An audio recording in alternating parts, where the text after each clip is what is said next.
Hi, my name is Miley, your Miss Northeast Junior High United States, and this is More Than a Birthmark.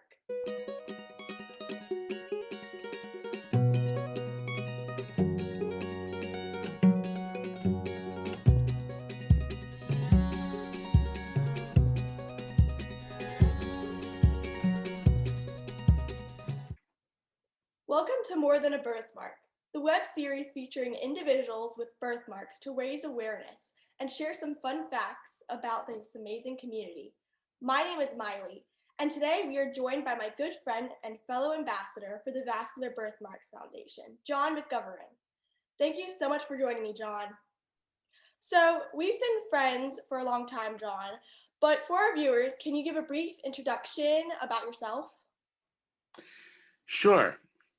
I was born in 1986. I have Sturge-Weber Syndrome, Klippel-Trenaunay syndrome, and glaucoma. And I went to a school for children with special needs called Massachusetts Hospital School. Well, that's very interesting. Okay, Hmm? so I see that you are from Massachusetts. What is your favorite thing about living in Massachusetts, and what are some fun things that you do? Uh, as far as living in Massachusetts, I haven't lived any place else other than Massachusetts. But I don't, excuse me, there are a lot of things that I like to do on my own. I like to listen to music, and I like to do the pictures with Photoshop that you've obviously seen. Yes, I always Uh, looking at those. what else? I like listening to audiobooks and watching TV. That's basically it. that's that's Yeah. okay. Yeah. Um, so you have multiple conditions listed, including Sturge-Weber syndrome, Klippel-Trenaunay syndrome, and glaucoma. I think it's Yeah. important to note for our viewers that these conditions that you were born with, what is it like growing up with these? Uh, well, mostly what's affected me is the Sturge-Weber. I've had, let's see, one, two, three. I've had three surgeries that have to do specifically with Sturge-Weber, including the maxillofacial plastic surgery I mentioned and gingivectomy that I've had done. The gingivectomy was done, about 6 or 7 times. And the maxillofacial plastic surgery has been done 3 times already. And what is exactly that first procedure that you were talking about? What is that exactly? The gingivectomy, you mean? Yeah. That's an overgrowth of the gum. When I was, let me see, when I was born, I had teeth, but they were all covered by gum, the top and bottom. So the doctors literally had to scrape away the gum that was there. Oh wow. The whole procedure itself, the first one, took about, I think it said 6 hours for the first one, and I've had that done. Uh, I'll say 7 or 8 times, but I haven't had it done since I was 18. So that must have been a long time. Yep. Okay. So for our audience that may not know about these conditions, can you briefly explain what Sturge-Weber syndrome is and how do you connect with your birthmark? Well, my birthmark is on, I would say, at least 90% of my body. I may be a little off, but it has, for me, it has affected my eyesight, and it has affected my whole mouth, essentially, because that's what I've had a lot of work done on. But what was I going to say? That the Sturge-Weber is what's affected me. My my my Klippel-Trenaunay hasn't affected me at all, other than my whole right side being weaker than my other side. Right. And what's it there? No, I was diagnosed at birth, and the doctors, when I was born, told my parents, "Oh, he may have 24 hours to live," and uh, do you want him baptized now because he's not going to make the night? Um, but no, I mean, and even when I was born back then in the 80s, it was very, very rare. I think the doctors at that point only knew of 10 people who had it. Really? And what's surprising to both my parents and myself is that a lot of people who have Sturge-Weber, I don't know if it's the same now or not, but when I was born, my parents were told he's never going to walk, he's never going to be able to talk, and he may have the mental capacity of maybe a toddler or a 4-year-old. He won't go any higher. And I've surpassed all of that. Well, I'm glad to know that, because being told that, I feel like I would be very, even if you were young, you would probably still understand it. Yeah. So, you volunteer for many different organizations. What is it like being a volunteer for the National Scoliosis Association? I left that a long time ago, but actually when I started that job, I started that through the school. That was how can I explain this? That was an introduction to the workforce for me. And I did that from, let's see, 2006 until 2012. And essentially all I did was basically, it was all clerical work for me, using the computer, doing assignments if he needed them done, because I would essentially get all the presentation paperwork that he needed for his job. So I would get that all set up for him. But Yeah. now, as far as the other jobs are concerned, the work I did at the school where I graduated from, that was basically the same thing. It was all front desk work or secretarial work, and that was a fun job for me, actually, because I felt like I was giving back, Right. to the school. So Well, what was your favorite volunteer position? my favorite one for me was doing the work at the school. Right. That was my favorite one, and I did that from, let's see, 2012 until I was 2015, so 3 years. 3 years. Wow. I did that, and I stopped doing that job because of the choroidal hemangioma diagnosis I received. Right. So Okay. So that's pretty cool. So you mentioned that you enjoy making Photoshop pictures on your iPad. I've seen some that you've made of some of the ambassadors, including me, which I really appreciate. yeah, When did you no start getting problem. into that? I actually started. That was actually something I did in school. They all taught the kids how to do it. And originally, I used to do it on the computer. That was quite a few years ago now, but my vision got so bad that I had to start doing it on the iPad. Right. Because I'd had to blow up the screen and what have you. So in order to do it, but no, I've been doing that for 3 years. Well, I can definitely tell that you've been doing it for a good amount of time, because the photos are really nice. I'm so happy to hear you say that. I always love looking at them. They always make my day. I'm like, oh, look, John made one with me and him. I'm like, yay! Yep. So I know you were a big Harry Potter fan, and I just started to read the books, so I don't want any spoilers. But can you tell me who your favorite character is, other than Harry, and why? I actually prefer the three of them, the Golden Trio, as they're called. Oh, so Hermione, and then Harry, and then who else? Yeah, Ron. Ron. Yep. Right. I don't know why I prefer those characters specifically, but when I watch those movies and read the books, it's really a form of escapism for me. I don't have to. I can forget about everything I'm going through when I watch them. I don't have any worries, none whatsoever. Right. you And know. I'm still trying to finish it, but it's really nice because I really like to read it slowly because I really want to soak in like the information.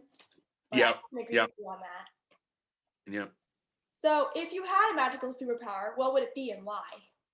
Uh, uh, oh God, if I had a magical superpower, I would like to go back in time. Really, I would really like to go back in time, and at least until I was 20.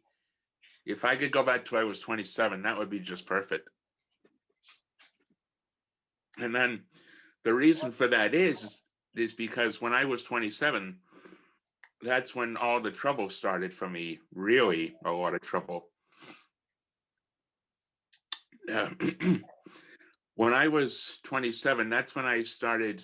I went to the eye doctor, and the eye doctor said, "Oh, well, we think something's wrong with him. We think he may have had a stroke, and this and that." So I went through numerous tests for, let's see, I had CAT scans, MRIs, tests like that. I had that done in 27. They found nothing wrong with me whatsoever. And then in when I was 28, I went back to the eye doctor, same thing. We think he's had a stroke. Went through all the tests again. And come to find out, when I was 29, this is in 2016, January of 2016, I was diagnosed with choroidal hemangioma, Wow. So I'm, which I'm is a guessing the eye doctors didn't know much about that because I'm guessing is it more rare or it actually, the eye doctor that I went and saw before any of the testing was done, that was your what I call your everyday eye doctor. You get they do your pressures and what have you with that. You get the eye drops, and the problem is that when they did the scans, they were looking at my brain,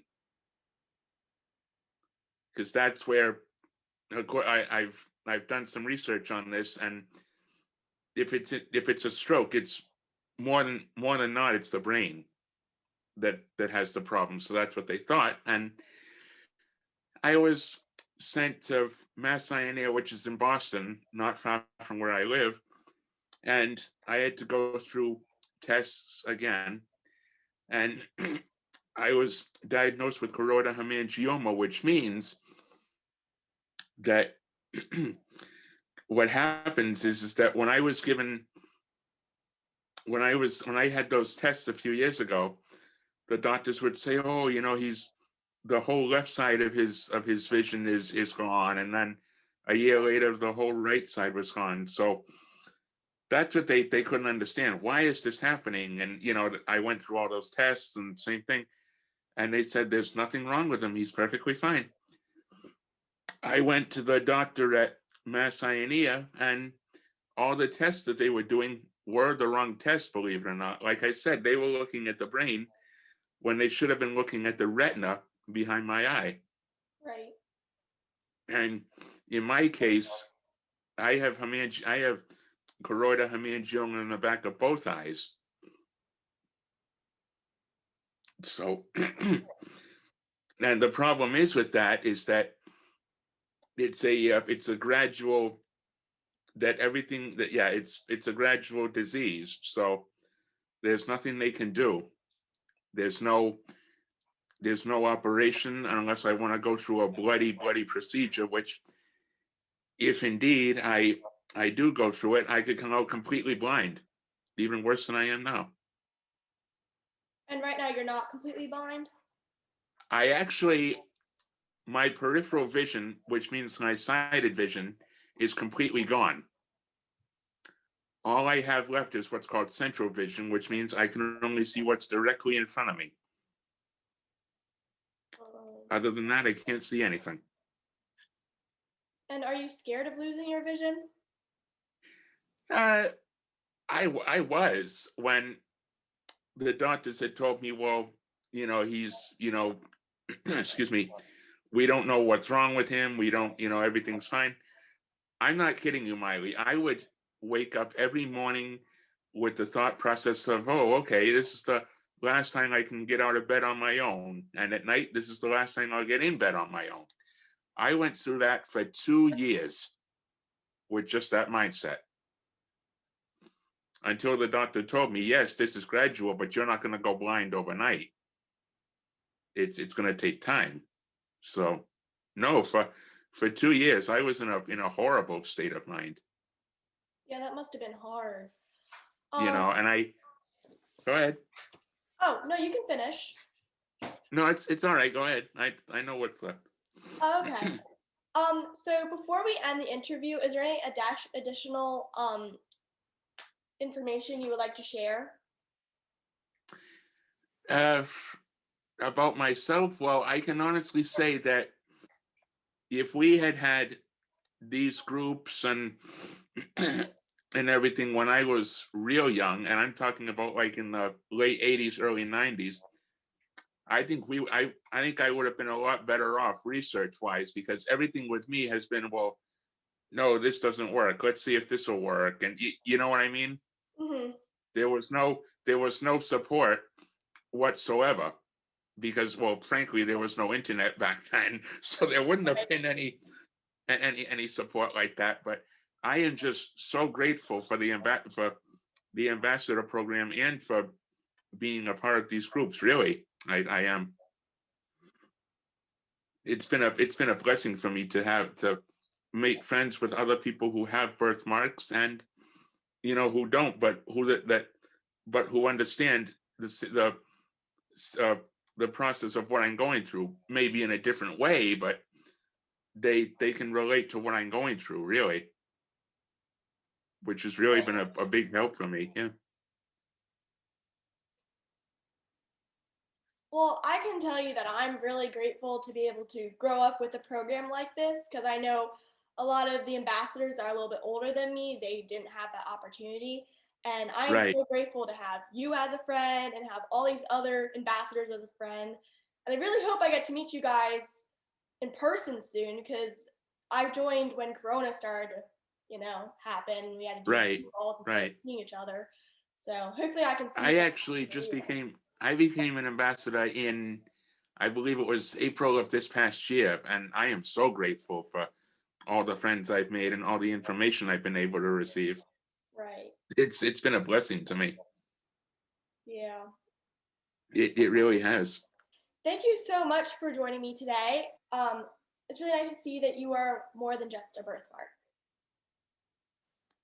It's I can honestly say when I was in school that, granted everybody had a disability, but I was the only person with a birthmark. Nobody else. There were 100 students and I was the only person with a birthmark, but I firmly believe in acceptance, meaning that what you see on the outside is not what's important. It's what's on the inside that matters. Right. You know, I firmly believe that. Well, thank you so much for being with me today. It was a really nice interview. I really appreciate it. It's not a problem, Miley. Not a problem at all. Okay. Bye, John. Bye.